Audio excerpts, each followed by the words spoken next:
internautes sportifs et sportives. Bienvenue dans Icône Sport de ce vendredi 4 avril 2025. À l'issue des journées FIFA du mois de mars 2025, les Guépards du Bénin chutent d'une place dans le classement mondial FIFA Coca-Cola 2025. Pour rappel, le Bénin a disputé 2 matchs pour 0 victoire, une défaite 2-0 contre l'Afrique du Sud et un match nul 2 buts partout face au Zimbabwe. Le Bénin se positionne désormais à la 95e place mondiale et à la 21e place en Afrique.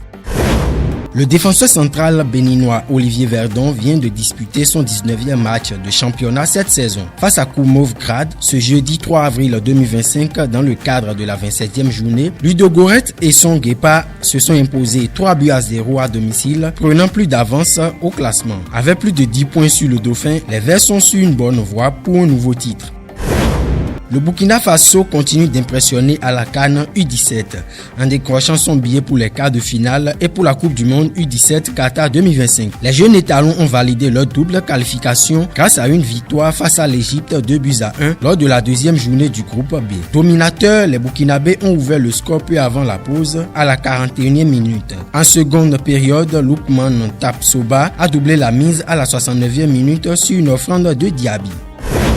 CAN Maroc U17 2025, les résultats de la deuxième journée dans le groupe A et B. Le Cameroun et l'Afrique du Sud se sont quittés sur un match nul et vierge. Les Lionceaux indomptables ont dominé le jeu, mais ont échoué à concrétiser leurs occasions face à une défense sud-africaine solide. Ce match nul complique leur qualification pour les quarts. Le Burkina Faso porté par Achraf Tapsoba confirme sa domination dans le groupe B et se qualifie pour les quarts de finale. L'Égypte est désormais en grande difficulté. L'Ouganda s'impose 3-0 face à la Tanzanie avec une performance impressionnante consolidant sa position dans le groupe A. La Zambie, quant à elle, se neutralise 0 but partout face au Maroc. Les Lionceaux de l'Atlas n'ont pas pu réussir à marquer malgré plusieurs tentatives, mais restent en bonne posture pour la suite du tournoi.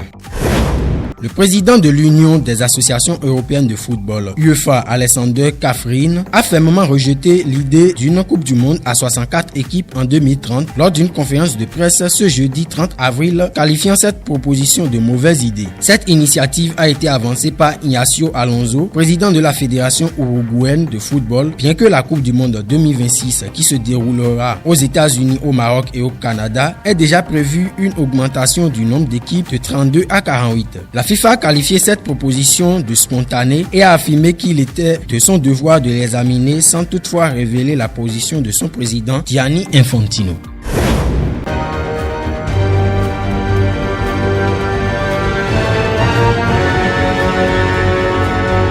Eh bien, chers sportifs et sportives, ce sera tout pour Icône Sport de ce vendredi. Portez-vous bien, bon week-end et à lundi.